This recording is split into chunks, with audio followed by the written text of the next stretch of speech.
Chris, Hey, welcome to Couch Riffs podcast. thanks. It's good to see you, Mike.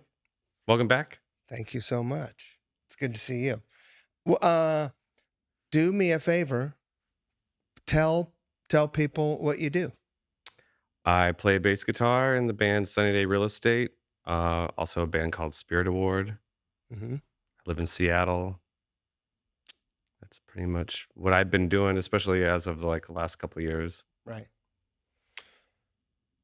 Are you from Seattle? For the most part, I mean, I was born in Southern California, in a city called Riverside. Sure. Familiar? Yeah. Uh, Famously name checked by Ice Cube. oh yeah? Oh yeah. Shit, I did not know that. As a diss. Oh, I'm sure. Yeah, that's why I got out. No, we moved out. My family moved up to Bellevue, which is just east of Seattle, when I was 10. So went to fifth grade through high school in Bellevue, Mhm. and then moved to Seattle immediately after. So formative years mostly in the Seattle area, but You're, I want to say considerably younger than me. Are you in your 30s still? no, I'm 42, almost 42, Almost 41 and a half. 41 and 3/4. So that would put you as a preteen and teenager right in the thick of it. Yeah, so I was born in 82. Yeah. So yeah, when I was 11, was when Diary came out, for example. Right. Yeah. That album, that was a big album for me, for sure. Well, maybe. Yeah. Yeah. A big album for a lot of people. I didn't hear about it until a little ways later, a couple years later, but it wasn't on my 12, 11-year-old radar quite yet. Unpopular opinion, probably. What's that? It has similar vibes to Gish. Ah. Like the sort of like the production mellower level? parts. Yeah. Production a little bit, I could almost see that. but there are two powerhouse drummers Mm-hmm.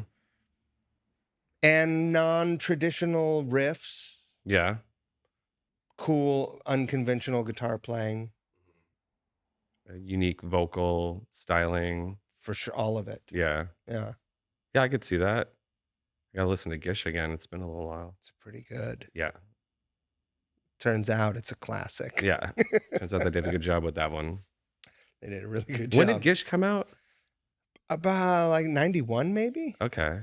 I don't know. I'm not an authority. Yeah. By any means. Yeah. I did see them play last year, 2 years ago. I don't know. I saw them play just before I saw you guys play in Brooklyn. Was the bassist Peter Hook's son? Yes. Was doing that, and that's where you made your move into that. Now it makes sense. Actually, so I knew Jack a little bit because Yeah. he had been a guest on the podcast and he had been in a video, a cover song. That's not how I got the gig though. It's always the way for me. Yeah. It was like someone suggested me for the gig, and people are like, "Really?" Uh-huh. Like, yeah, motherfucker. How'd you prove them? How'd you prove your way through that? I made a video of me playing the songs, and they were Yeah. like, "Okay, Checks out. yeah." It's awesome. Luck, just fortunate. But anyway, I've not, as time moved forward from those two albums, but I hear a lot of similarities Yeah. for sure. I could definitely, I mean, just from my recollection of Gish and kind of sonically comparing the two, I could see that. Dynamics. Yeah. Dynamic bands. Yeah. You A know, little twinkle here, a little loud here. that's how that's grunge. Yeah. Yeah. So when you were 11, was Diary on your radar? No, You were an emo kid. not yet. It didn't even exist yet, I don't think, really. I mean, No, I mean, I was definitely getting into music at that point, mostly bands that my friends listened to. So a lot of Nirvana, Soundgarden, Alice in Chains, uh, stuff like that. Sure. Nirvana was huge for me. That was kind of like the thing that sparked it. I actually started playing bass around that time too.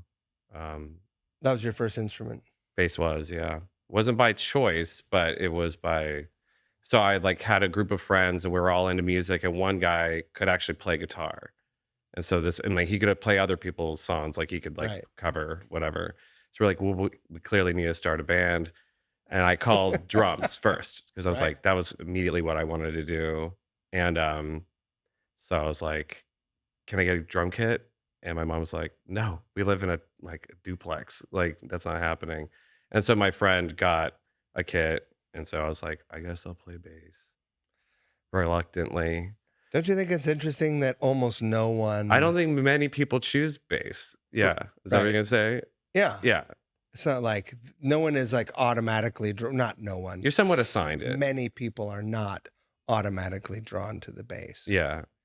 And it was more just because like we were starting a band because we liked music. It wasn't because I at that point had like any real idols outside of usually probably like, you know, frontmen, you know, like singers or people that they're more in your face.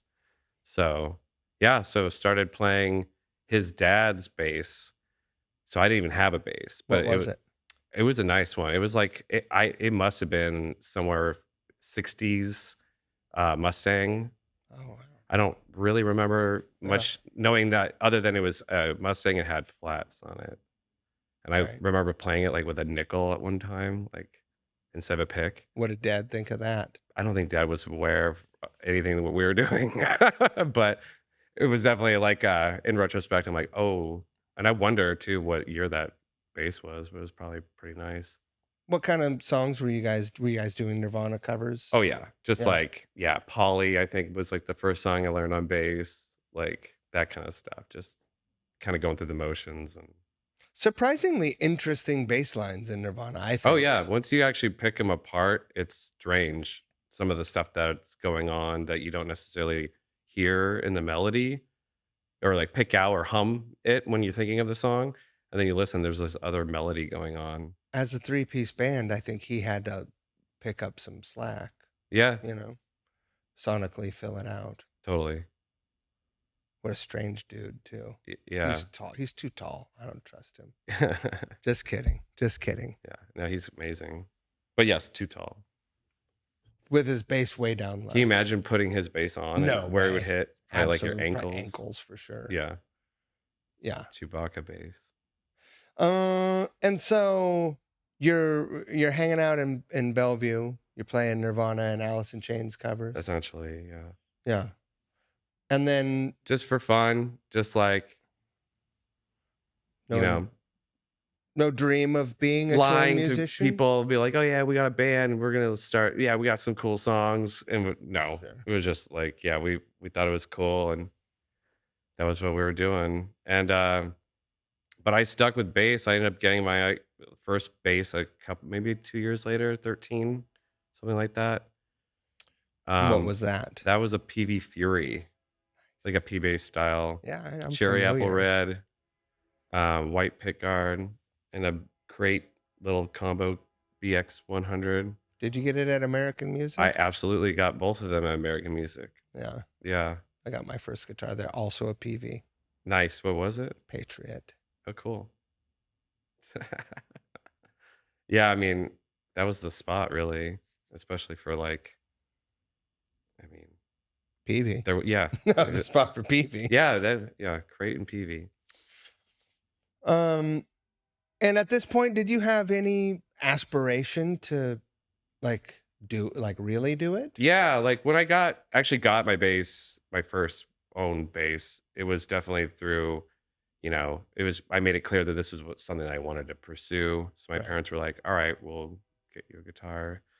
And yeah, so it was, I just wanted to be involved in music and I liked listening to it. And I would just, I never got lessons or anything. So just like self-taught. So just listening and remember like recording live videos like from MTV and slowing them down and like knowing where it was in the song and kind of seeing what hands were doing and then being like figuring it out from that. Like I was like cracking a case or something, like, I was just microscopically looking and listening and trying to assemble my own sense out of this thing. How do you think that on this subject, how do you think that in like technology and the information age has affected kids' ability to, or any people of any age? Because now you can just like search a YouTube video and Now someone's there's like, fucking anything, Yeah. right? You just go and type in blah, blah, blah tab.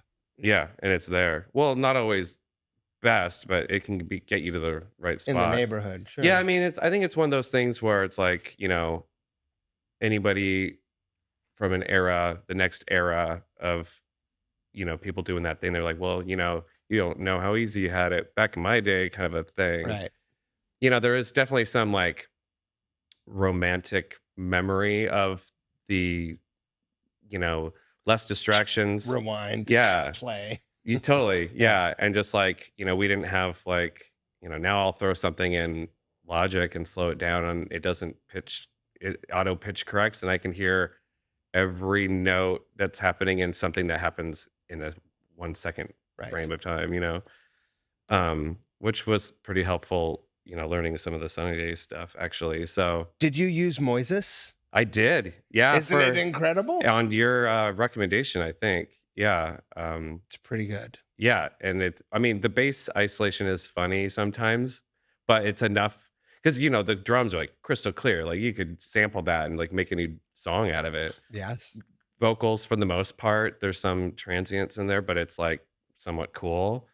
But yeah, so the drums or the bass will be a little more like kind of honk, honk, little honk, woofy. honk. Yeah. But you can pick it out. Oh, totally. Yeah. You get the notes and kind of like especially on like songs where there's more synthesizers and stuff layered on top, and it's hard to kind of differentiate exactly what's going on right bass wise.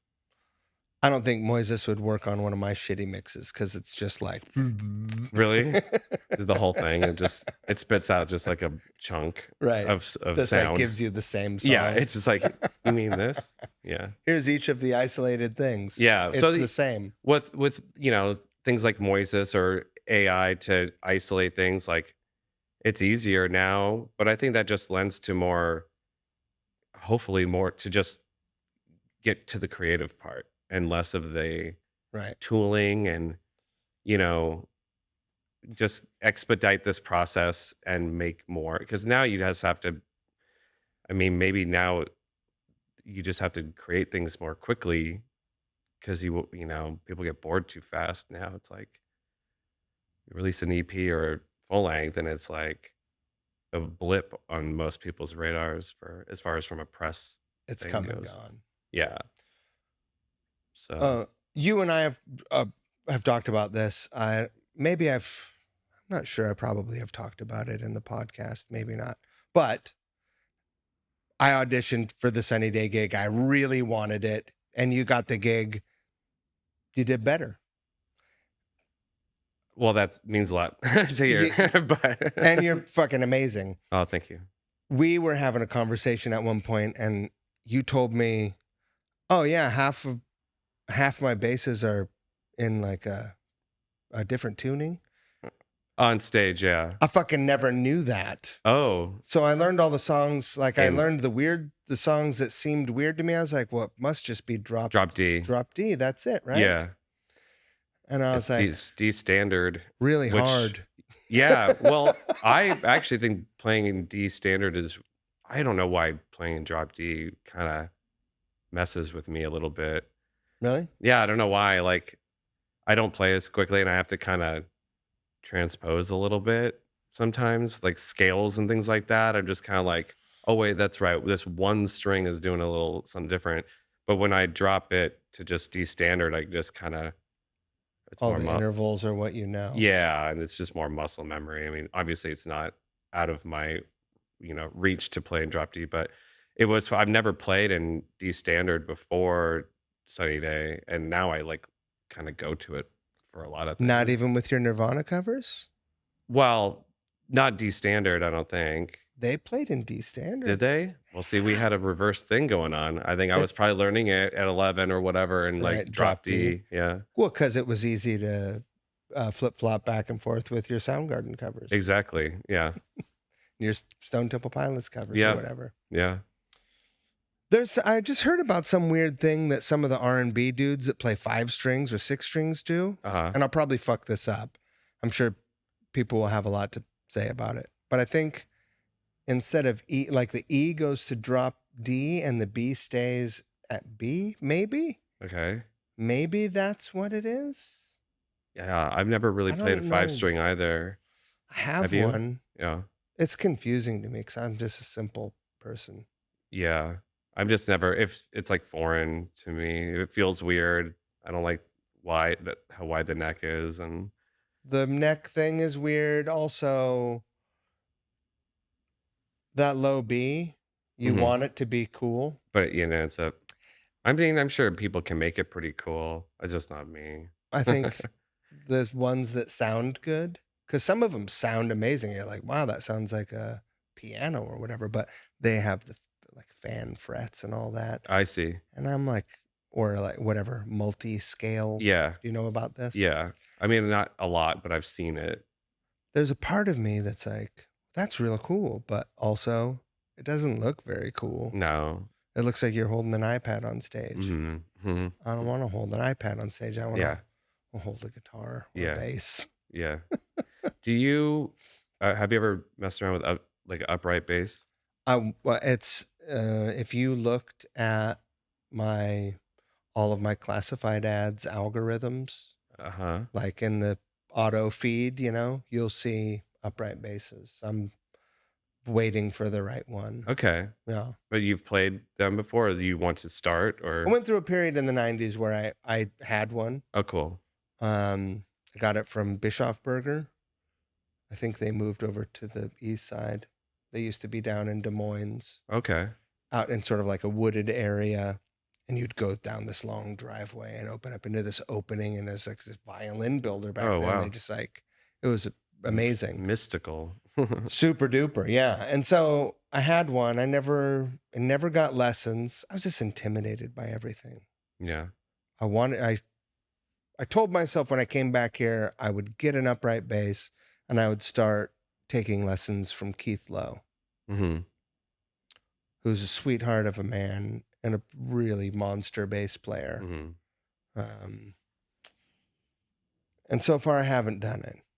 The reason why I asked is because, like, a lot of, I don't know, maybe you get this, or more talking with like family or friends of family or non-musicians, where you say, "Oh, I'm a bass player," and they go, "Oh, do you play like the big upright bass?" And Right. you're like, "No," and they get kind of like disappointed almost, like they want you to do that. I'm like, "Well, it's kind of a different instrument to me. Like, I get that it's the same, but like, it's like, no, like I like this." I like this feel. I don't. This is a different approach. Have you ever? I mean, I've touched them before, and like, Right. but I've never like pursued I've kind of messed around with one, but never like in a Right. real serious sense. But I feel the same about 5 strings, where it's like, it's kind of just like, those are fine. They're just not really for me. Like, they're kind of a different thing to me. I'm just a 4-string Sure. guy. I'll change tunings. Is that enough? Right.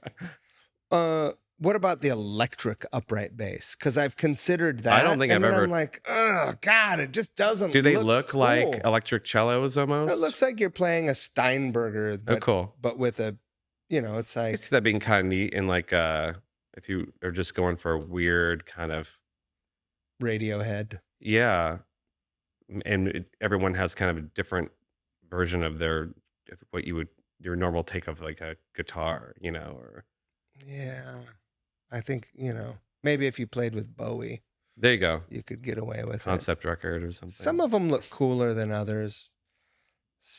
I don't think I've actually seen one. I'll look it up after this.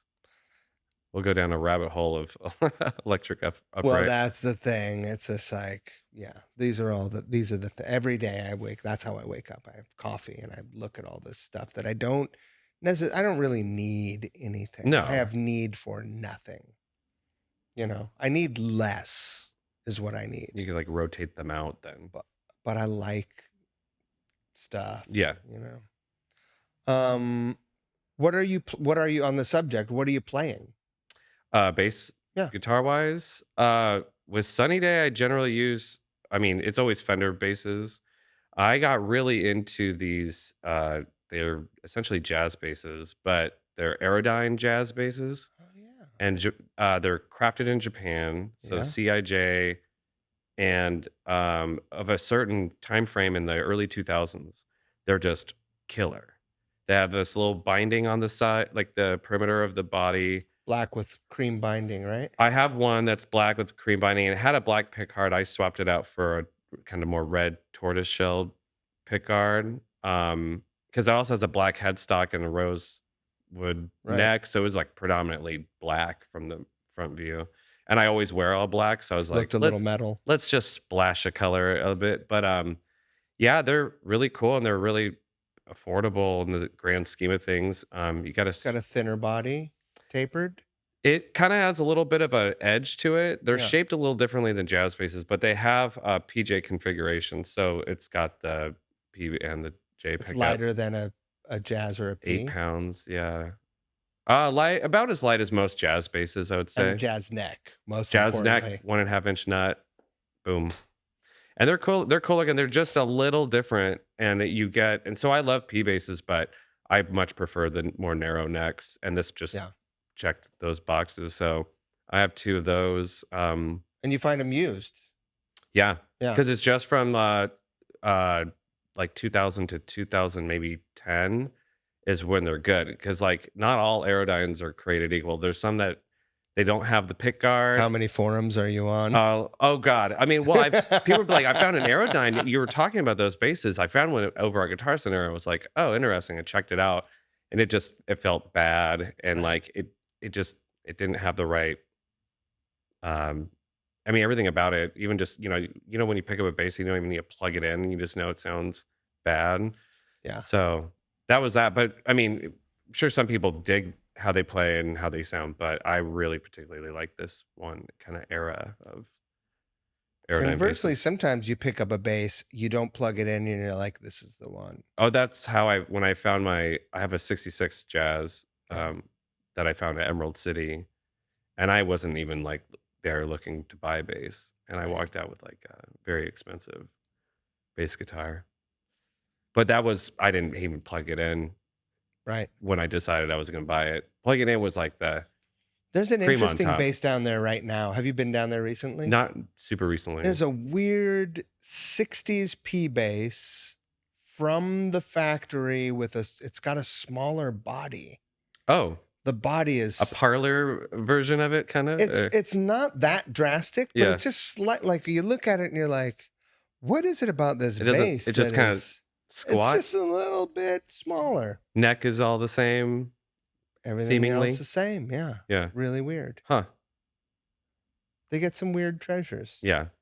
Weird. There's probably some weird runoff that occurred, and I think maybe it was an employee bass. Yeah. Maybe I'll pop a little link in right here and get a commission on the sale. Right, Jay, hook it up.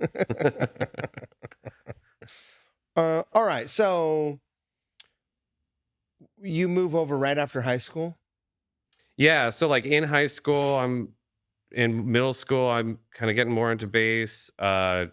Me, or at that time, became like my best friend, drummer, him and I we were incessant, like just playing constantly, and covers, but getting him into more punk at that point, and met a friend of ours, met a guy who could play guitar and had songs, and that was when we started our first punk band. So the first band that I actually played in with like original songs was about 14, 15 years old. What were you guys called? Pseudo punks. That's what you were called? Yeah. You were called pseudo punks. Yeah. What was your stepping stone, like your gateway band for punk? I mean, outside of Nirvana, arguably a punk band. My stepdad got me into some punk bands. Like he just started like making me cassette tapes. Yeah. He had CDs and he was just giving me like rips of them. So he got me into like Sex Pistols and Dead Kennedys and some other weirder bands. Like there's a band called Channel 3. It was kind of like a Southern California, like kind of hardcore band. Um, Nobody's ever heard of them, but I remember just I've never loving heard of them. them. Yeah. Um, and that got me into punk rock around, that was like 12 maybe. So 94. Yeah. And that was when I was like, I took that as my identity to some degree, like, started drawing like logos on my backpack and, had a big Sex Pistols, Sid, really raunchy in retrospect, Sid Vicious, like poster on my wall. But it was also into like pop punk, like Lookout Records stuff, Sure. Kerplunk and things like that. Why not? Yeah. Dookie. Never mind the Bollocks Mm-hmm. is, I think, it's a punk rock record, but Yeah. it's kind of just, it's a rock record. Totally. Right? But it's all about the vocal that makes it punk. Punk, Otherwise, it's like, I don't know. It's like the Bay City Rollers or something. It's so fucking good. That's funny to kind of make that comparison, but yeah, it's totally true. That was the it was very band. produced too. I mean, every fiber of that sounds band. incredible. Yeah. Some of the best guitars, like overall best sound, like best sounding record. If I was charged with saying like, hey, what do you want your punk rock record to sound like? Be like, I want it to sound like the fucking Sex Pistols. Yeah, I remember hearing something about like they would track guitars and then they would do other guitar overdubs where they would play essentially just single note strumming, like bass style, Right. essentially, but following what the guitar rhythm was doing, Right. and just layer that up, and it just gave it a lot more like just like attack on the top. And I still will kind of be like, what if we did that, like in recording sessions of any kind, or just like, I'm like, hey, it makes things sound bigger and kind of Sure. like not like too many guitars though. You know what I mean? Just gives you more punctuation. But yeah, so that was more or less the stepping stone into punk. Do you remember your first show? I remember the first show that was not at like a house. I don't know if I remember the first House show. show's though. a show, man. I know. I don't know if I remember the first house show, but I definitely remember the first show was at Green Cat Cafe on Olive Way. Yeah. Kind of near where Fallout Records used to be. Sure. Yeah. Played there with some Seattle bands. And were they grown-ups? How old were you at this point? 15. So you're 15. Were they older? Some of them were. Some of them were about like later, like a little bit older, like maybe later high school. Right. But yeah. They kind of knew what they were doing. Did you? Yeah, we were definitely the amateurs of the Did you show. act like you knew the etiquette of showing up and we figured it out? And yeah, but also like taking the cymbals act like off you've been and there, breaking kind the of a drums thing. down in between your set. Yeah. Get off the fucking stage, kid. Yeah. Just I remember just being very like, I was an East Side kid, so being in Capitol Hill was kind of like a big time thing. Pretty edgy. Very edgy. Yeah. Not a lot of kids in Bellevue were doing that. But, right. But to be honest, though, there were a lot of bands in the Bellevue, Redmond area, and like all ages venues. Like there's Ground Zero in Bellevue, Redmond Firehouse. Firehouse was huge. Yeah. So it's like there was clearly a lot of, talent and kids. I guess maybe some formula to East Side. I mean, there's a lot of bands from the East Side. A lot of folks and a lot of bands. Yeah, maybe. What was the band that Davey was in? Who's the drummer in? Catheters? That's right. I went to high school with them. Yeah. Yeah, big influence on me, actually. Davey Brzezowski lived in the same cul-de-sac as my friend Troy, who was the drummer for Pseudopunks. Nice. Yeah, so we kind of... You guys have Battle of the Bands ever? Oh, Catheters clearly would win that over us, but yeah, they were a great band. I still listen to Catheters. We played a show with them once, and I remember they Alien Crime definitely Syndicate? no, Loaded Oh yeah, I remember that. with Motorhead. Yeah. And I remember they kind of gave us attitude, and I was like, Wow. and I wasn't that Where was old. that I at? wasn't that old. It was at Showbox. Okay. But then, like They years were like later, in high school then. I yeah, they think. were fucking kids. Yeah. I was just kind of like, kid, Slow your roll, bro. you'll get it one day. Turn it down for now, though. Yeah. But then years later, I met, you know, Davey like more properly, and he was just like, I heard he lives in Seattle again, and I gotta look that guy up. I believe he's in the Queen Anne neighborhood. He's a sweet man. That's not far from you. No. A stone's throw, some would say. Yeah. Throw that stone. So, okay. Let me ask you this. You seem like a smart fella. Well, we'll see. Ask away. It's not trivia. This is about you. Oh, well, then I'll get it. I'm pretty good You with think that. you got this one? I got it, yeah. What kind of a student were you? I was a pretty good student. Yeah? Yeah. Like, I wasn't studious, but I did well at school. Like, I was able to just get good grades and enough to just, you know, kind of get by. And Is that how it went? yeah, I recall like not really retaining a lot of information, but like doing well with like tests. Like I could like ace a test, but if you ask me like what was on that test, like a week later, I'm like, I already cleared that out of my brain for new Whatever's next. information to like regurgitate onto a test. So yeah, like I did great in school. Did you go to SCC when you moved over to Seattle? No. I did a little bit of, essentially when I moved to Seattle, it was like I was 17 when I moved. My parents like co-signed on a apartment. Me and the singer of that I was playing with at the time, we got an apartment and in Capitol Hill, and just Where at? where like Chromome used to be. So like Harvard, the it was called shop. So like Broadway, Harvard, I think, is like this. The other street next to it, I'm like in between the two. So my window like looked into the window at Chromome, and so like I would just like see people getting tattooed all the time. What was Chromome? Harvard is down as like the little like weird adjacent. half block. Yeah, and so it's like, you know, I'm trying to think of some like landmarks there. Essentially, Chromome was East-West Street. I think Republic. I kind of forgot what that where like the Republican WAMU used to be there. Oh, that's right where the old Broadway market. Yeah, well, it was called something else, and it had like there was that like late night diner that was there. But what was that kind of interior where like Chromome was? Like you'd be on Broadway, but you'd walk inside this like multi building. It wasn't the Broadway Market though. That was further north. Oh, you were on you on the block that was between John and? So you were.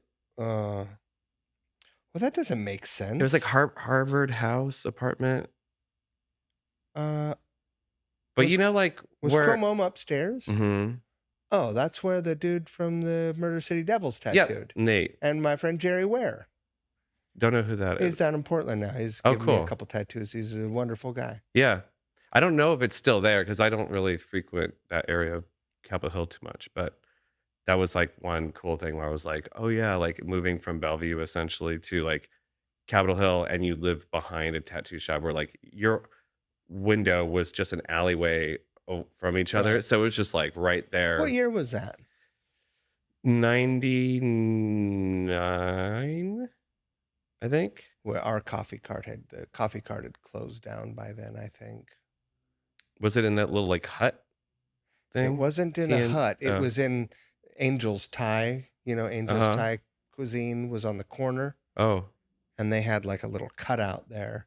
I walked by there when I did that gig with Andy King, and there was a guy sleeping there. But that's where we used to put the coffee cart.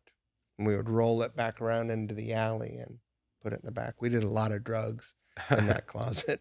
In Those, that little storage room. those were the days. Woo! Boy, spend a night over at Eileen's, and you know, you got your own What year was private. that? That was many years, like 90s, 90. That activity, that particular activity, went from like 97 to 2000, Okay. probably. So yeah, I was kind of like right around there. Yeah. What a time. Yeah. So what was that band? That was still Pseudopunks.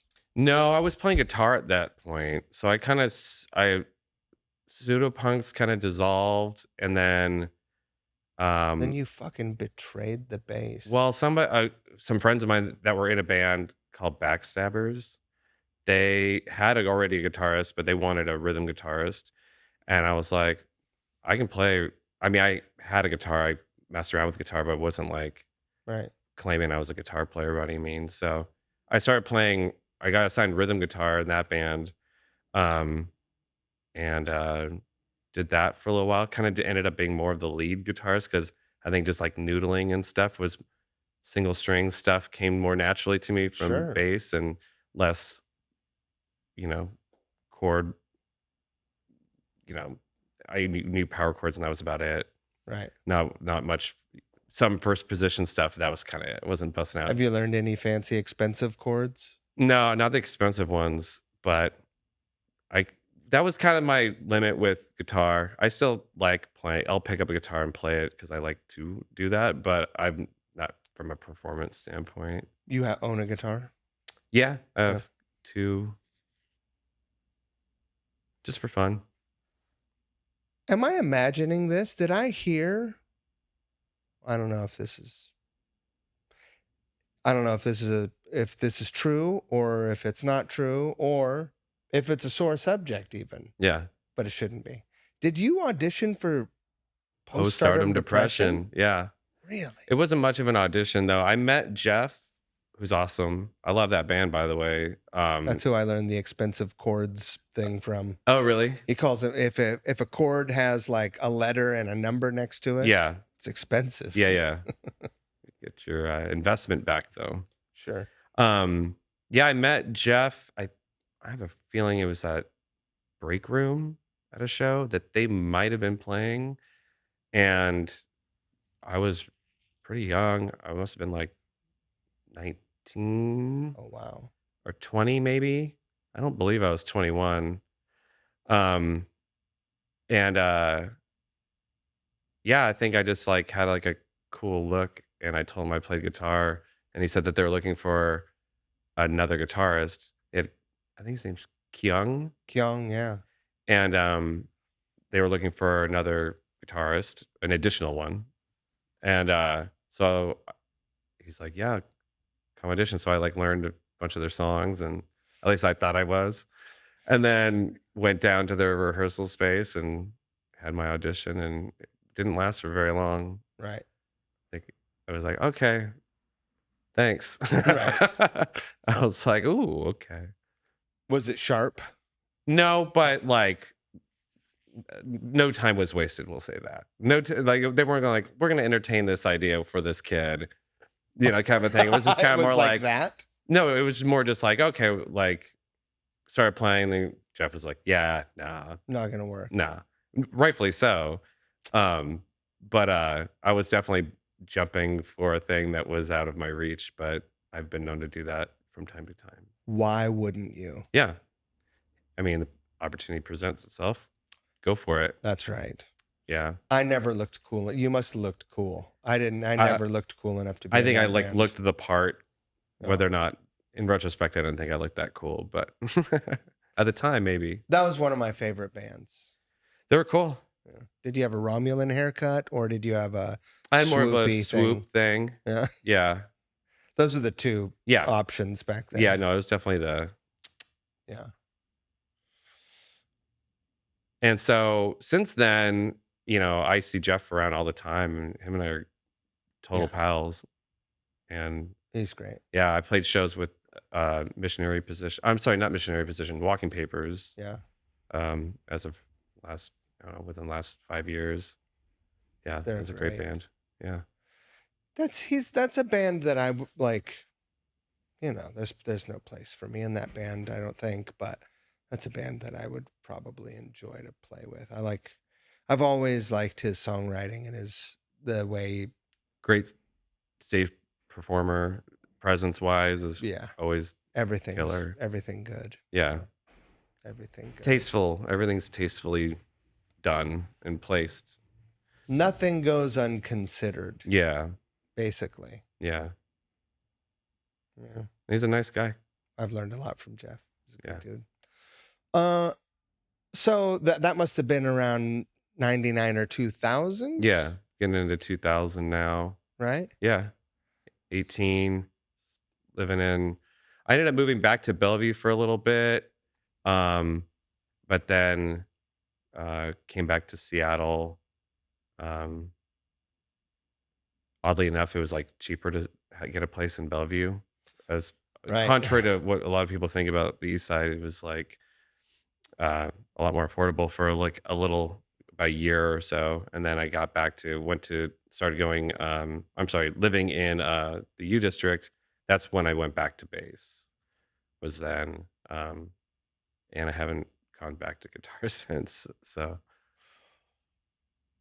So on our way over here, mhm. we were talking about bus life and touring, and you said that when you went out with Sunny Day in 2022, Yeah, that was your first bus tour. first bus tour. Yeah, had been on buses, but not touring in them. Visited. Huge difference. Then driving yourself after a show to the next place or right, rest stop, taking turns sleeping. Yeah, sure. Yeah, I was always I kind of always took on the role of band dad. I was the guy who had the van when I lived at the Harvard, I think it was called Harvard House, whatever, that apartment I was talking about behind Chromome. Living there, my primary and only vehicle was a Prospector Dodge Ram van. Right. You know, the one with the little Prospector logo on the back. I know it. Had like a loft in it. So sleeping above, gear underneath, did that whole thing. And that was like parking around that neighborhood. That was me. That was the guy with the van. Sometimes it was the only vehicle I had. Right. Had a lot of vans. Still have a van. How many bands do you think you got into because you had the van? Oh, Sunny Day Real Estate for sure. No. So you drive the bus, right? Yeah. Class, whatever that is, license. Yeah. Sorry, Mike, you didn't have that license. God damn it! I saw the writing on the wall. Need to diversify. They need a driver and a bassist. Shit. Yeah. No. I don't know. I think a lot of bands maybe broke up because I had the van. You know what I mean? Like I was like always kind of the one who took care of the booking, right, making the show posters, designing the merchandise, driving everybody around, paying for the van, all that stuff. That was kind of always my thing. And how did you learn how to do that stuff? I don't know if I really learned how other than just like trial and error. No one taught me outside of just, knowing that it was like something we needed to get done. And I was like, hey, I remember back in the day of having I had like a file with a spreadsheet printed out that like had every booker's email address and phone number and, some note about when we played there, you know what I mean? Stuff like that. When the best time to reach them was, right. When their office hours were. Yeah, maybe even before email. It was probably just phone numbers first. And then it was like whatever production, something who books X, Y, and Z venues. I don't remember using it, like when email sort of first came to prominence. I don't really remember using it for. It was more for like college kids. Official band shit. Stuff. Yeah, I don't think maybe the music industry or the people at least on the receiving end from my communications weren't. It was a novelty, kind of. And yeah, not entirely, but yeah, not like now. Yeah, you can't get anyone on the phone now. Exactly. I asked how you learned because on my way to come grab you. I was talking to Ben London. Do you know Ben? Do you know Sonic Guild? Yes. Yeah, so he's Right. part of Sonic Guild. Mm-hmm. And Sonic Guild is having an event tonight that is teaching people how to book shows. Oh, wow. And Now, teaching bookers how to book shows or No, teaching people how to get that's booked? another class that probably should be Maybe they taught. should have both. Still book me. Yeah. But yeah, no, there's like an educational panel That's great.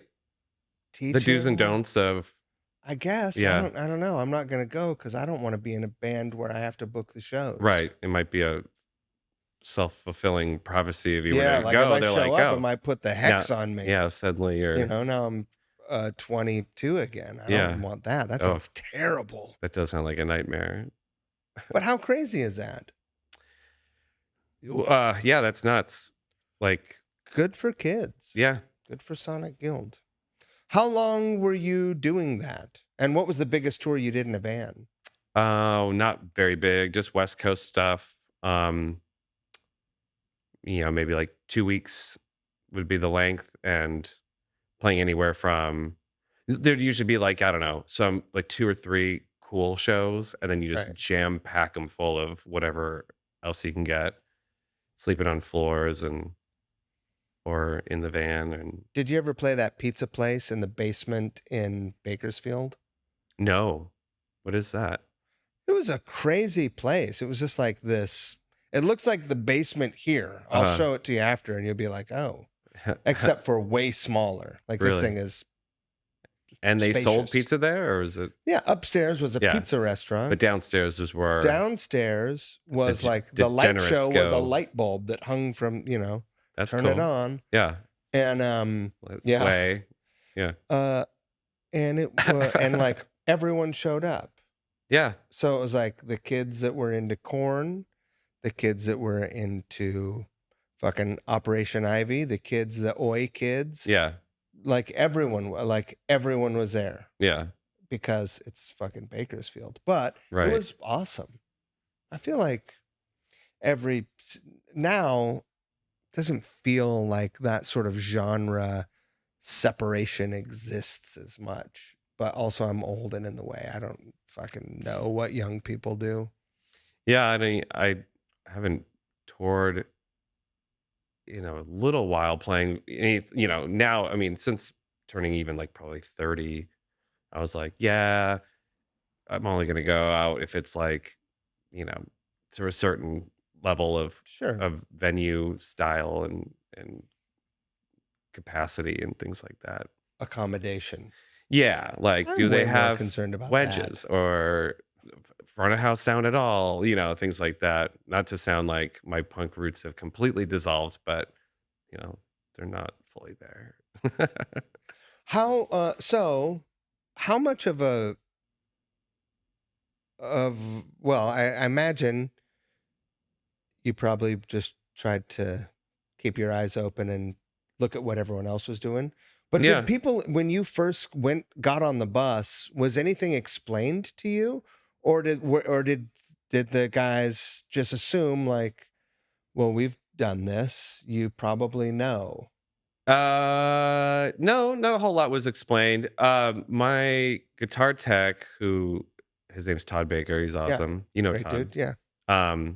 He's toured with so many insane artists, and a lot of this was definitely, of all people I think on the bus, he had been on more buses than anyone just over his lifetime. But he definitely kind of gave me a couple of, rules of the, locking it and unlocking it and things of that nature. Don't shit on the bus. Yeah, oh yeah, that was like, I think I might have read that online. Right. Yeah. You did some web research. I did a little bit. Yeah, that's Yeah. the type of dude I am. I definitely Googled I remember reading some kind of like lifestyle blog about being on a tour bus. Bus etiquette. Yeah, and I was like, yeah, every single thing on that I read like totally checked out. So, but yeah, it was definitely fun. The first bus that we did have though, I walked on and I was so stoked it was this big orange bus, and it picked us up from the Nashville airport. I didn't even Yeah. think like some stuff like this could go on. Sure. Like, oh no, it's just gonna pick us up, like how like It my already wife had the would pick me trailer up. on it. Yeah. Yeah. And so I get on the bus and I'm like, this is awesome. Like I'm a kid in a candy shop, and every other person is like, this bus is disgusting. Like I'm smelling it and I'm like, this must be what buses smell like. And they're Right. like, that's not normal. So, it was kind of nice even to, I was just pumped to experience, but everyone else is like, no, this is You're like, I don't have to take a is not shift right. driving. Yeah, I don't have to hold my pee for 5 hours. totally. Yeah. It's incredible. Yeah. You can do it kind of whatever you want. Have you gotten Except for back in a poop. van since you Not in a touring Yeah. way. I mean, we did a little van or sprinter van action on the last Sunday run. Regional back, yeah. Yeah, but yeah, nothing where I was even driving. So Right. yeah. It's a pretty good life. Yeah, I dig it. With all that said, though, I would still do a van tour if it was like something I felt passionate about or Sure. strong about. Yeah, absolutely. If it was my project, you know what I mean? But I don't know if I'd do it like for someone else's project. I would. Yeah. You know the three things start the three things that people say Yeah. that are like, if you're a side person, if you're going to be a side person or be like whatever, you're the FNG. Mm-hmm. It's got to be the music, the hang, Mm-hmm. like the company, Yeah. or money. Right. And so there's got to be two. Yeah, you take one away. You got to have at least you can't take two. Yeah. Yeah. Yeah. I would get in a van. I would get in a fucking Pinto station wagon if two of those boxes were ticked. Yeah. You know, I don't want to do anything else. Right. It's awesome. It's a great life. Yeah. It's not always the easiest life, No. but it's great. Yeah. Tell me, because I think I don't know if you've talked about it publicly, but tell me about your audition process and how it came to be that you had the opportunity. So I played and still do in a band called Spirit Award. Mm-hmm. And I joined Spirit Award in like December of 2019. And there were some touring opportunities coming up in April of 2020. No, there weren't. Yeah. So I started playing with that band, and we were kind of just getting ready for start playing live. There was a record that was kind of like already recorded. Well, was already tracked that I was not on, but would be coming out in the next year, and there'll be some touring and stuff like that. So, as you mentioned, nothing happened following that spring of 2020. So, when the restrictions were lifted in Seattle for capacity venues was on, I think it was something like July 1st of 2021. Mm-hmm. And Spirit Award had a show booked at Numos for that date for the record release show. It was going to be full capacity. It was pretty much sold out. If it wasn't, it was full. And we want to do something cool for it just because it's more than just a record release, but like a celebration of live music. So what it was. So you called yourself Sunny Day Real Estate. Yeah. So we were normally a 3-piece. And so it was me, this guy, Daniel Line, who writes and sings for the band, and Andy King, who you mentioned. Yeah. Awesome drummer. What a dude. Great guy. Do you think he's into airplanes? I got something on like in my feed. It's kind of tipping me off that he might be slightly into aerospace technology. Yeah. Yes, the dude loves airplanes. So we wanted to, what normally was a 3-piece, we wanted to have more on stage. So we had Ed Brooks, who mastered the record. He played lap steel, pedal steel, sorry. Rad.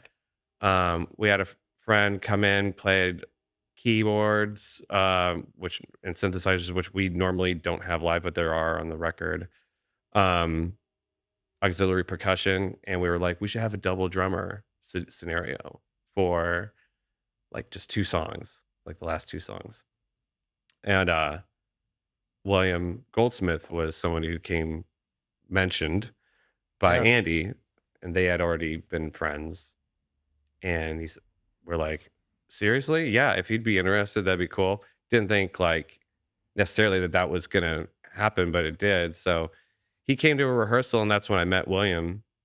We played that show with Andy on one drum kit and William on the other, and I'm like in between it.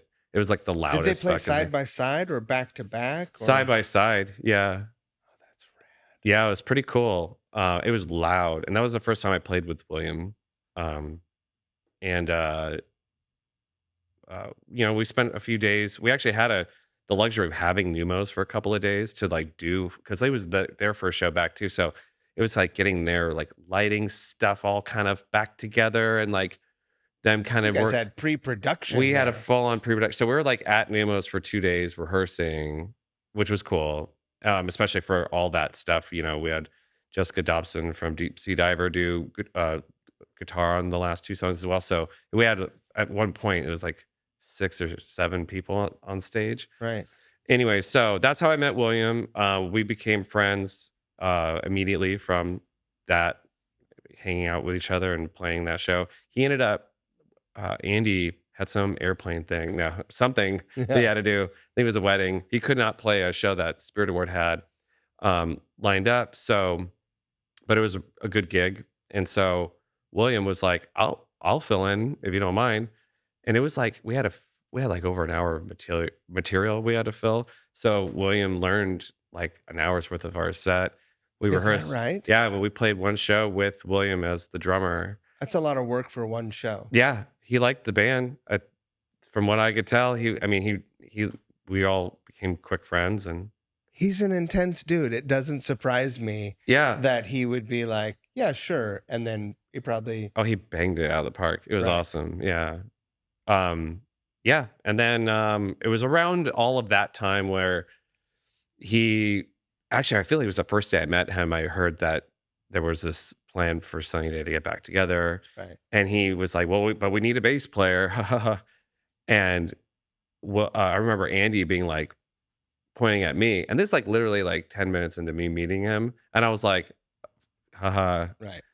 And then fast forward a couple months later, I'm at an Assertion show and hanging out with William and Justin. And he's like, yeah, so we're gonna be doing this audition thing for bass, and I think you should audition. And I was like, this is like September or something like that. Yeah. And I was like, Loop, like, sure. I'll never forget that moment. And so I was like, yeah, of course. The drummer is asking a bassist to audition. Important relationship. I thought that was pretty cool. But I also was like, some celebrity bassist is going to get this gig, or like somebody that I know, you know what I mean? Like, right. Not as a friend, but as I'm aware of as a musician. Not me, who most people don't know who I am, unless they listen to this. So that was September of 2021. And I'm thinking this tour is like going to go on in like spring of 2022. Not overflowing amounts of information were presented to me about this. So I was left mostly with kind of like, should I ask about when this might happen? Or I don't want to seem too whatever. Right. But also like, I am that guy who does need to know what's going on, So, but in the meantime, I was just learning as many songs as I possibly could figure out. And I'm assuming that this audition wouldn't that happen in like December, you'd think? If like a spring tour, December comes up, I'm not hearing anything. So I'm like, do I need to remind him that he said I should audition? Like, you know what I mean? Like, so I, mentioned, I was like, hey, like, what do you think on this? And he's like, oh, we're not sure yet. Doesn't look like it's going to be spring. I'm like, okay, yeah. So just keep working on stuff. And this goes on for a little while. And in like right before I met William, my wife and I got married. So because of pandemic-y stuff, we postponed our honeymoon until June of 2022. And we're going to Italy for a couple weeks. And so it's getting close to that. And I'm Yeah. like, I don't know when this audition period is going to be. But as you recall, it was in June. I'm sure you recall. June? I was between tours. Like Oh, okay. So you came in a different time. I was like last man in, Mm, last one through the door. okay. Maybe it was July at that point That then. might have been. I learned the songs borrowing the bass player from Ugly Kid Joe's bass in the back lounge. Oh, that's pretty cool. Yeah. So, I mean, when I get wind of when the rehearsals are going to be, Jeremy actually reaches out to me and lets me know it's going to be, and it's smack dab during my honeymoon. And my wife was like, we'll reschedule it. We'll reschedule the honeymoon. I was like, no. We're not doing that. Like, we've already rescheduled our wedding twice and our honeymoon twice at this point. And so I'm like, we're not doing that. And so I was like, well, the earliest I could do it is this date, which would essentially be like right when I get back from Italy. So, okay, well, we made that work out. I predict you will stay married forever. That's some supportive Yeah, that's great. love right there. That's what I would say. I predict the same. Thank you. Yeah, so we're in Italy and we're just kind of hopping around. And one of the first kind of hubs that we go to is Florence. And I buy a bass. I went to a shop and was like, I got $300 to $400 to spend on a bass because I wanted nothing that I didn't want to bring a prized bass with me. Sure. And we're kind of more or less just backpacking around. We're traveling light.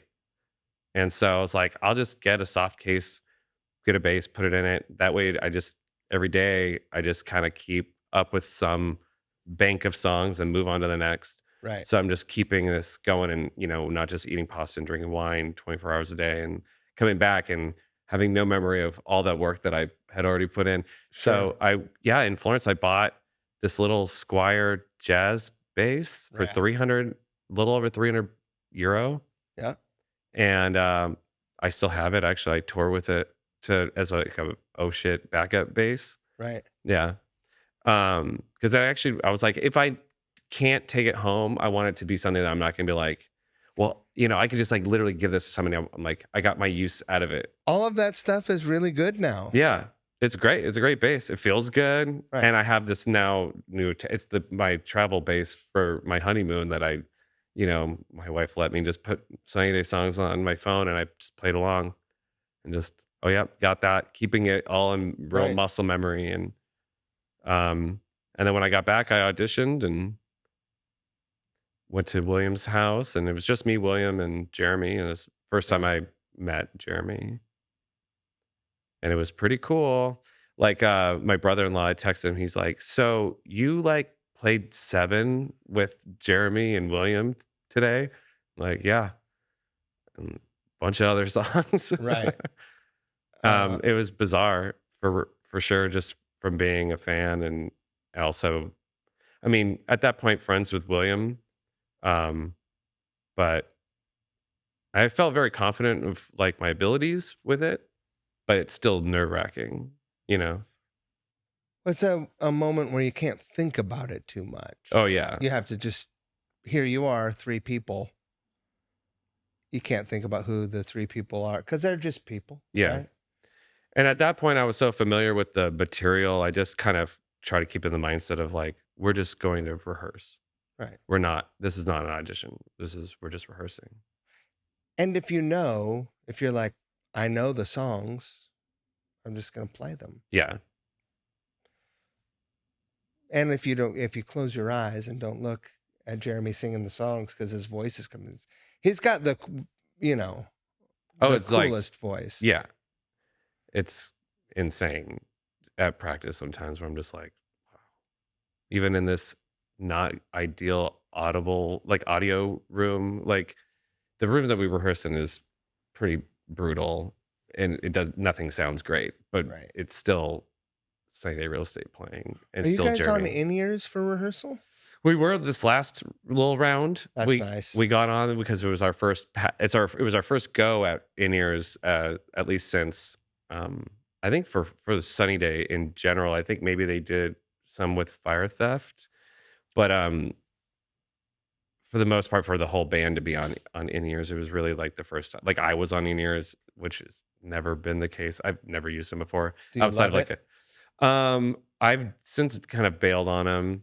Really? Yeah, I mean, I like them when in the room. It was great, but then live, I don't know. It took me out of it, and we had 3 shows. I tried it for the first 2, and then the third show was like I wanted to make sure I was not taken out of it. So Do you have a wedge? and that usually does the trick for me. Wedge and you're right next. I mean, my thing is I got to hear the kick.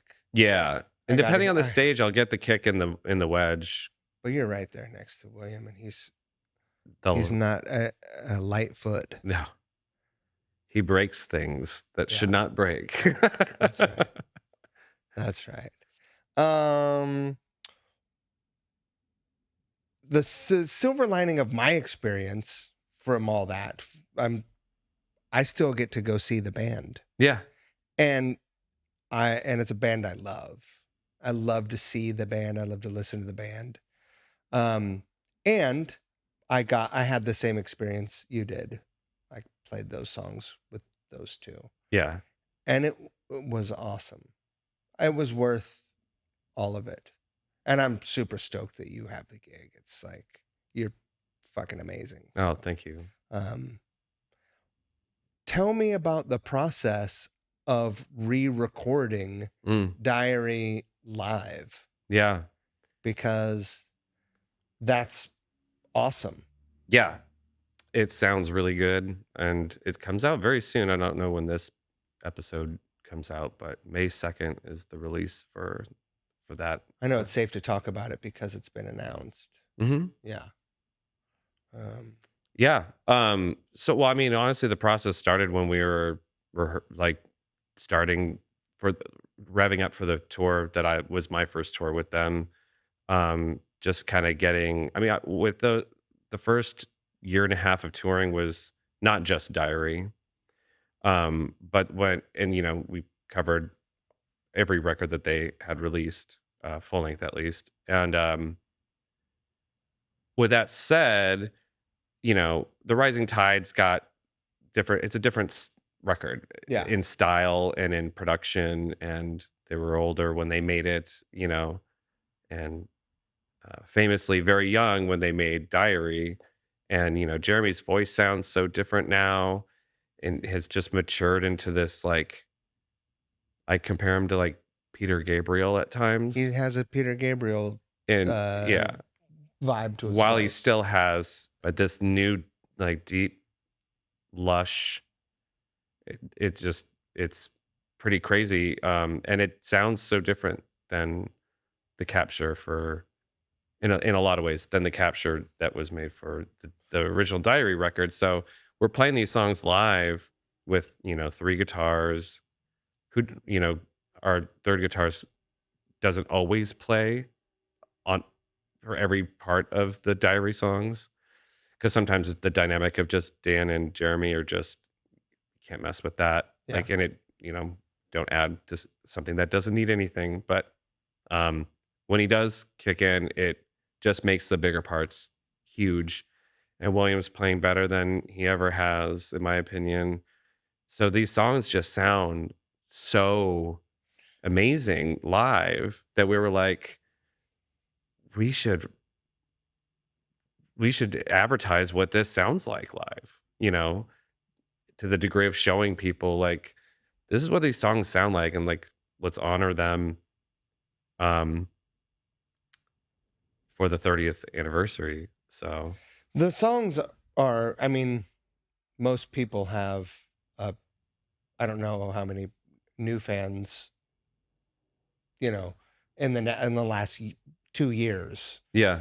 I think the fan base was there. Like, it was just a band of legend, right? Listening to those 2 recordings side by side, the first record sounds like you said, like young, like kids who were fucking fired up and excited, Yeah. and it has a recklessness to it that So much is character. really Yeah. exciting. Yeah. Hearing them performed like fucking statesmen who still have fire Yeah. is next level. I really loved listening to it. Yeah. It was definitely something I feel like we all noticed. Just I'm like, Jesus, like this sounds incredible. So, Right. yeah. So obviously that was a decision made between the three of them, and I wasn't necessarily on any of those calls, but uh, the plan was to we're gonna tour just to be. This is the 30th anniversary of Diary, but like this is what these songs sound like live now. This is what the band sounds like playing it. There's at least one song that the band never performed live, right? Round, I believe, is that song. I heard that was just like never a song that they ever played live. But you guys have the intention of doing the full. We do, yeah. So we've already done a few shows. Is that right? Yeah. So the last little run that we just did, um, Lawrence, Kansas, Oklahoma City, and then Austin for. It wasn't for South by Southwest, but it was during South by Southwest. Do you guys do the record in sequence? Mhm. Interesting. For the most part. So what we did on this last run, and you know, we'll probably change things up to some degree, but I think the approach is to play Diary from start to finish, but we have a little thing at the beginning that is not uh, necessarily from the original Diary record. Right. And then um, we'll have an encore that has additional songs. So it's not You play just 7 again? Yeah, we come back. Yeah, 7 squared. Someone. Yeah, There's a story about, I don't remember who it was. It's like Huey Lewis or something. They would come out, play their hit, yeah. and then play the show, and then they'd play it again later. In the encore or whatever. That's Showbiz. That's yeah. Tell me about the first live performance that you did with the band. That was in Spokane at actually Dan Horner, the guitarist, his bar venue. The Dipper. Yep, the Big Dipper. Yeah. Not a big venue, but the Big Dipper. Yeah, I've played there. it's a great spot. Yeah. It's a super weird stage. I don't know if it was like this when you were there, but it almost has a go-go kind of back level. So I'm up on a riser with William. So it was like this wedding cake of musicians, like, the guitars on the front and then like us on this like elevated. So like where my feet were essentially like just at the shoulders of like Jeremy and Greg. 60s TV show. Yeah. Like I needed like go-go boots or something. On a scale of 1 to 10, 10 being, you couldn't get a needle up your ass with a jackhammer, and 1 being ain't no thing. How nervous were you for your first show? I mean, I felt prepared, but there's that physiological thing that happens that you go sometimes, wait, what?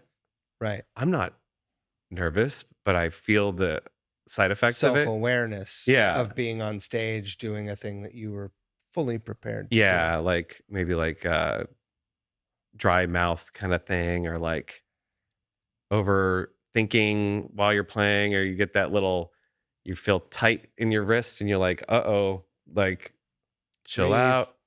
So I don't know. I'd say probably 5, like right smack dab in between. It definitely wasn't it's no thing. But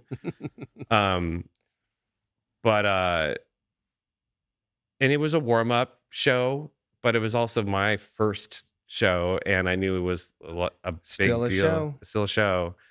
And but then when we got on the road, actually our first show was in Lawrence.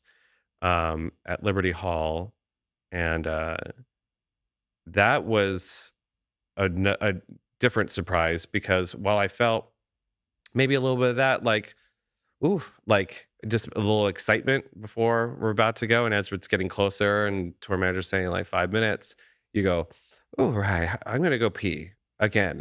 Like, um, I And don't know those, if, I'm assuming those are the biggest venues that you had played also. yeah, Right. yeah, especially in size and in um, concentration of, How I've many? played some bigger spots, but it was like we weren't the main attraction. Right. Um, and we didn't have a fan base like Sunny Day Real Estate's fan base, Sure. which this was my first. So the show in Spokane was a lot of kind of a friends and family kind of a thing with some fans. Um, and then the one in Lawrence was just, I've never seen a crowd react to a band from that standpoint in my life.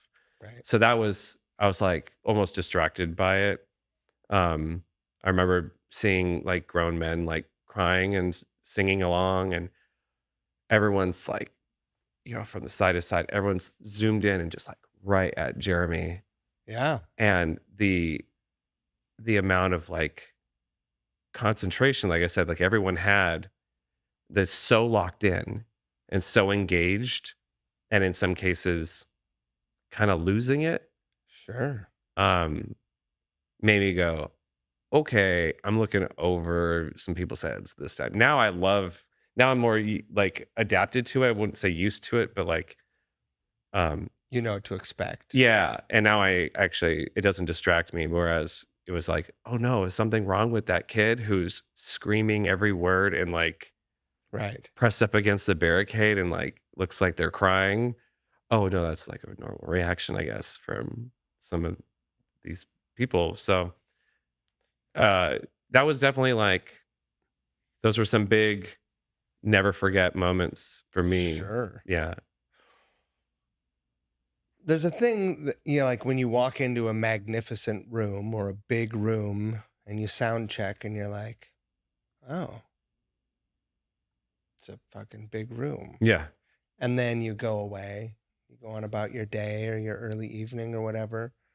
And then you come back, and then miraculously, all the people have filed in and it's full. Yeah. And the vibe, it's still the same room, right? But couldn't be any different. Yeah. And that nervousness or whatever, that 5 on a scale, can be accounted for by those eyeballs. Mm-hmm. Because whatever, eyeballs. Are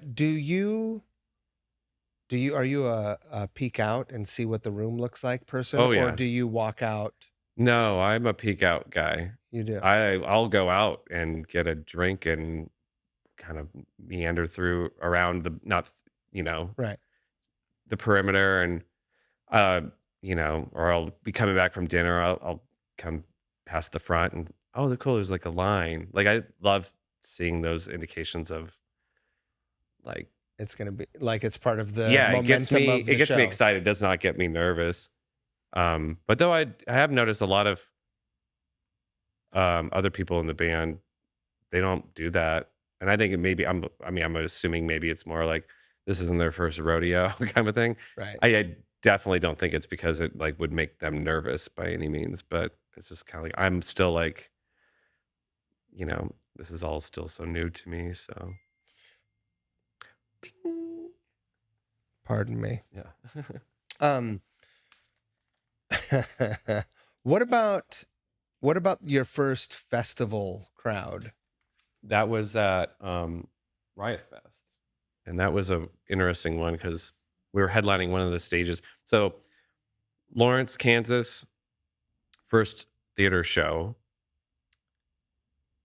There was something in between, but Chicago, I think it might have gone Lawrence to Chicago Metro, late night for Riot Fest. So we played at like midnight at Metro, which is a venue that I've always wanted to play. So this is my first time Pretty great. there. Another rite of passage, I felt like, for me. Um, so we don't go on until like, I think we didn't go on until like midnight. And that's a packed place. We play, I think we end up getting to a hotel maybe like 4. We play Riot Fest the next day, headlining one of the stages.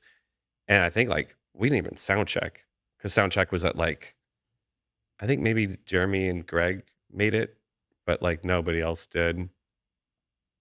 Because I thought no one was going, so I didn't go. But I was like, oh, maybe I should have gone. But yeah, so Fucking new guy. yeah, I just followed the lead of the drummer, essentially. No, I don't think William made it, but so that was the first festival, uh, and that was crazy because I mean, while we were Festival playing, crowd. Misfits were playing. I remember, and me just being like, "This is crazy." Actually, originally it was going to be Bauhaus, which would have I'm a pretty big Bauhaus fan, um, but where they were replaced by Misfits. So while we're playing, like I hear the original lineup of Misfits playing behind us. I'm just like, this is bizarre.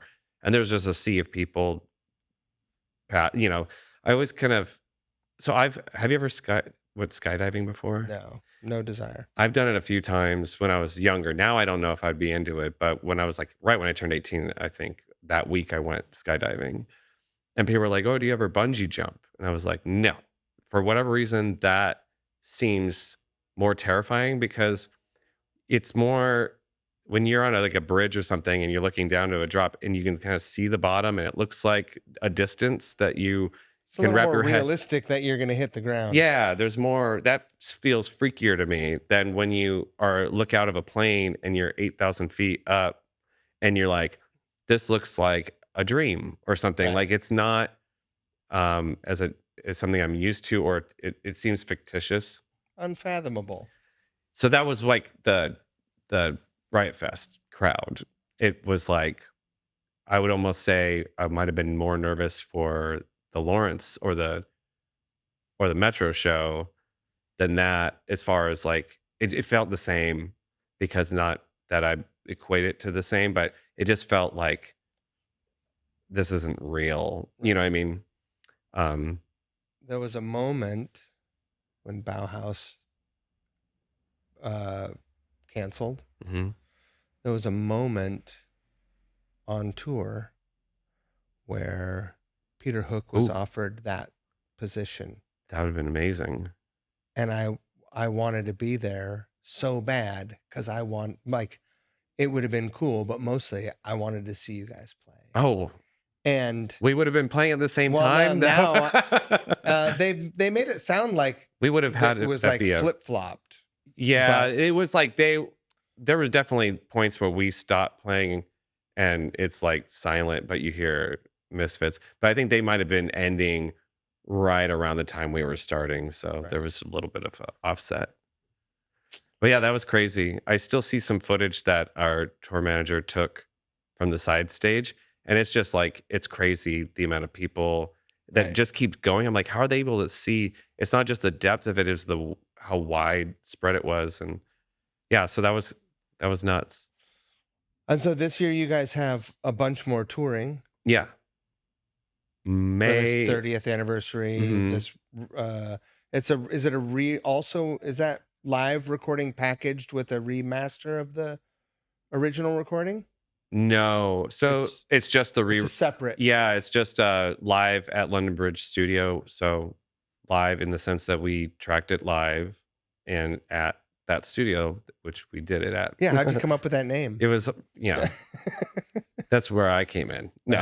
You were like, listen, guys, keep it simple. Yeah. No need to get poetic with this. No. But yeah, we were there for like I think it was about a week that we tracked that. You guys played the songs really slow. You think so? Slowly, like every song 10 BPM? No. It took a week. Have you heard it? I'm joking. I was gonna say, oh, it took a week. No, we did all of the basics live. Yeah. We weren't necessarily thrilled with every take that we took. So sure. And then we did vocals, that was not live. And then we worked on Novum Vitus, which is a new old song of theirs. Rad. So, and Was that, there an let me ask you this, was there an existing bass line or so when William left Foo Fighters, Nate stayed, but was going to be doing the How It Feels record. This was one of the songs that they demoed. And so this is like an adaptation of all they had was like a kind of a scratch demo of it. right? And but yeah, Nate played bass. And it kind of makes me wonder what I love the bass lines for How It Feels. It's so curious how different it would sound Right. if Nate was the bassist for that album. I would never replace that, but I would love to hear what that version would also sound like, Sure. especially since the bass line he came up with for this song, which was untitled at the time, but uh, pretty cool bass line. Do you have a favorite record? Honestly, I really love Pink. Has always been my more favorite record, Interesting. which is, I don't know if that's like the, I hear William talking about Pink and we don't share the same opinion about it. Right. I think it has such weird character. And I actually didn't really even know the nature of how that record was made until quite a bit later in life. Like I did not know that when I first heard it. It was a newer record to me, Right. back in the day. I didn't know that that was like kind of like a, to some degree, a throwaway Right. record. Just essentially fulfilling a second record for Sub Pop, and So they could break up. so they could break up, kind of, yeah. But maybe there's something to that gives it a tone of, I don't know. Sure. But without knowing that, I've just always really loved the songs on there are really cool. But there's some songs on The Rising Tide that are just my favorite songs to play with the band. And then the How It Feels stuff is so cool because I get to essentially, I use a different bass generally, or historically the last 2 years I've used my 66 jazz bass. It's more taut, and it just is cool to play with fingers, and it gives you this, and it just has a sound that I think just emulates the sound of Jeff Palmer's bass lines. So you will you'll switch back and forth fingers to pick for the different songs. When something was played with a pick, I use a pick on the record. Yeah. And when something was played with fingers on the record, I use fingers. Thorough. I tried to, being a fan of the band, I wanted to also approach being the bassist for the band in the same respects of what an audience member, what a fan would want to hear and see.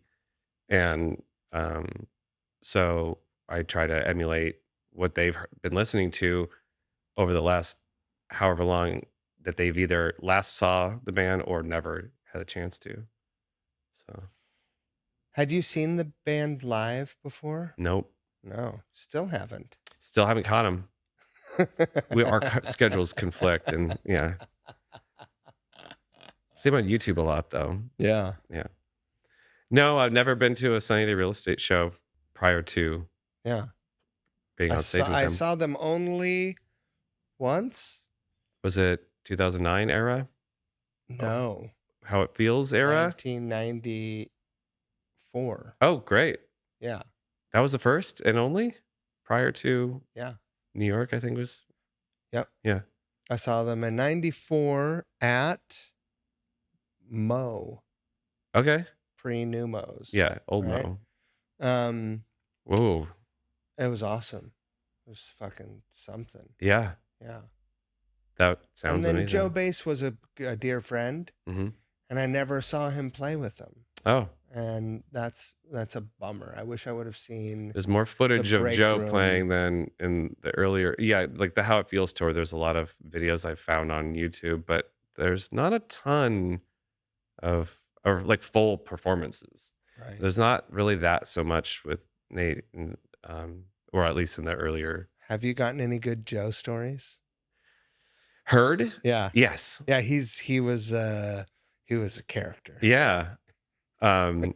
Joe's actually been kind of like a name in my life for quite a while. Is that right? Yeah. I never really knew him, but I played in a band that kind of mostly just like did flyouts to LA and kind of try to work the like development deal kind of thing. And associated with that band is Brian Young from Sure. yeah. So Did you ever see him at the shortstop? You ever go to the shortstop and see him when he was bartending there? no. Where's the shortstop? Silver Lake? Oh, okay. No. But that family, so I was in a band with a guy who his brother-in-law was Brian Young. Right. And so they kind of all had this. Joe felt like it was part of this family that I For was sure. in that kind of circle. But He and Brian had, they were like, they moved down to LA together. They had this dream of they were going to be this rhythm section yeah, for hire for every record that was ever made. yeah. Brian's done pretty well for himself. He's done fine. Yeah. Yeah. But yeah, so interestingly enough, you know, he's like I said, somebody who I've kind of feel like I know, but I didn't never really met him. Yeah. But just through since like when I was doing that, I was 21, 22.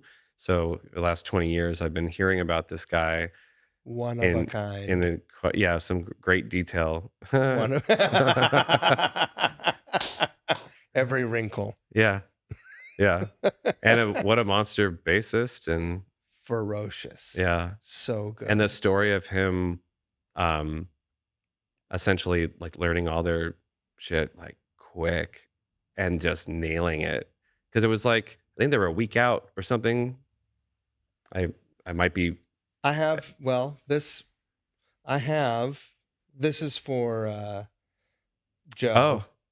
Joe had this tattoo. This is for Darius. I don't know if you ever knew Darius. Mm-mm. I toured with the two of those guys in 2000 or 99. And Darius was a big Rush fan. Oh. Joe was a huge Yes fan. Mm-hmm. And they would squabble about who was better. That's funny. They were both in the Posies at different times. And that was a John Hour tour. Okay. So, cool. Yeah. He was a good dude. That's what I've heard. I mean, he's an amazing, great dude. Also a character. Yeah. Yeah. And fucking great bass player. Yeah. Yeah. So getting to kind of like, obviously there's the record, the How It Feels record, which Joe did not play on, but he did all of the touring to support it. That live record. Yeah. And he, listening to what Jeff did on the record and how he played versus how, okay, well, that's a different beast. What's the live beast like?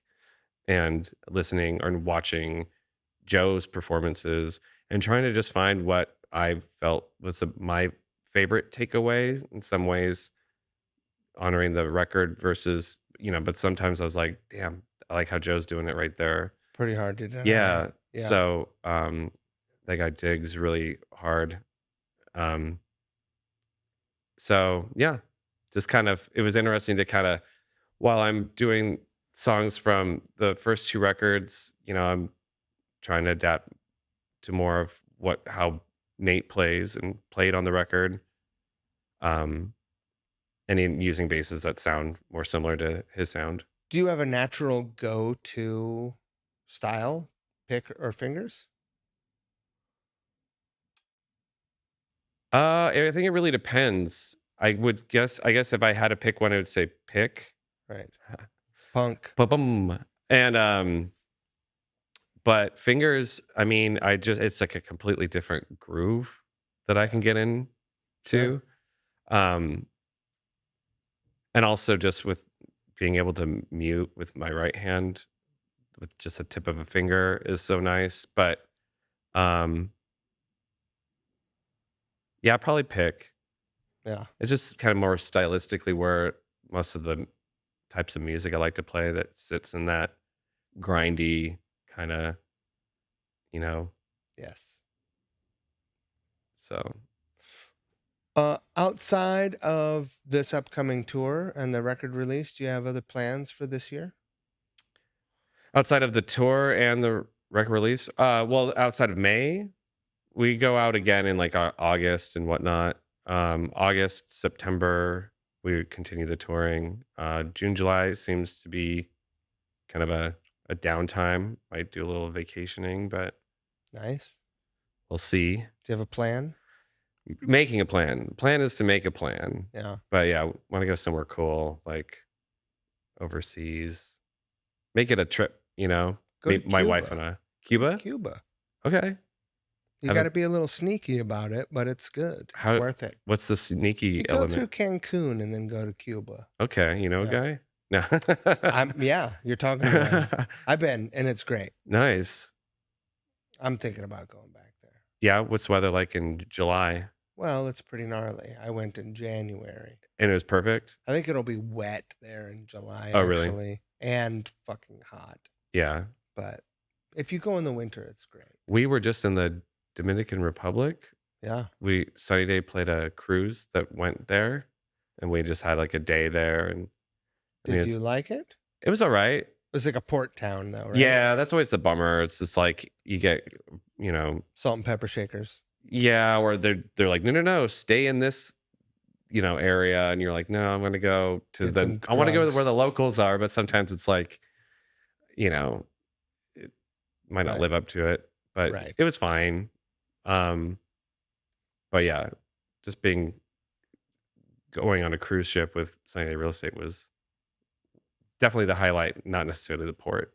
But if you want to spend some coin, go to Yelapa in Mexico. And there's a place there. I stayed there once. What the hell is it called? I'll come up with the name. It's like... Is it where in Mexico? Central? It's on the coast, on the Pacific coast. Okay. You have to take a boat to it. And this little resort you have to hike up to. It's like a little eco resort in this little harbor town. You can only boat to it. You know, anywhere near Sayulita by any chance, or south of there? South of there, yeah. Okay, yeah. But it's a place worth checking out. If you go there and like just bordering the off season, you know, yeah, or bordering the on season, it's like it's a bit cheaper, and because otherwise I wouldn't spend the money. It's a pretty spendy place, but it's killer. Really? Every place is a little bungalow. Oh, that sounds fun. I mean, you're up above the ocean. Yeah. In this cove. Every room has this incredible view. It's just like paradise. The food is unbelievable. I gotta pick your brain about that. That sounds pretty dope. It's pretty sweet. I'd say you take some of that tour spoil. And take this lady of yours that was like, I don't mind if on our honeymoon you blast this music and practice. Yeah. Like, I think you take her down there to Yelapa, and you guys would be pretty stoked. Nice. Don't expect it. Actually, I fucking parasailed there. Oh. Only time I've ever done it. That sounds like the place to do it. It was the sketchiest possible place you could do it. It was so sketchy. That's where they have parasailing, the sketchiest place. Like, you know, like maybe the rope is frayed and they've got it like tied together in a knot. Yeah. I'll get you the details. Do it. Yeah. That sounds awesome. I think we've been going for a while. I think we should wrap it up. Okay. This has been awesome. Yeah. Thanks for having me. I appreciate you taking time, especially on a game day. I'm glad you didn't drive down here. Yeah. You understand. To hang out. Yeah. This is my second episode in the new space here. That's a great space. Pretty sweet. Yeah. It looks really fancy when the cameras are pointed. Yeah, don't look that way. Yeah, I gotta I gotta pretty this up maybe a little bit. Maybe put some art over there. But no, it looks great. You did a great job. I'll show you what it looked like before. Oh, yeah. Yeah. A little before and after. That's right. Side by side. All right. Thank you so much. Thank you. It's been a pleasure.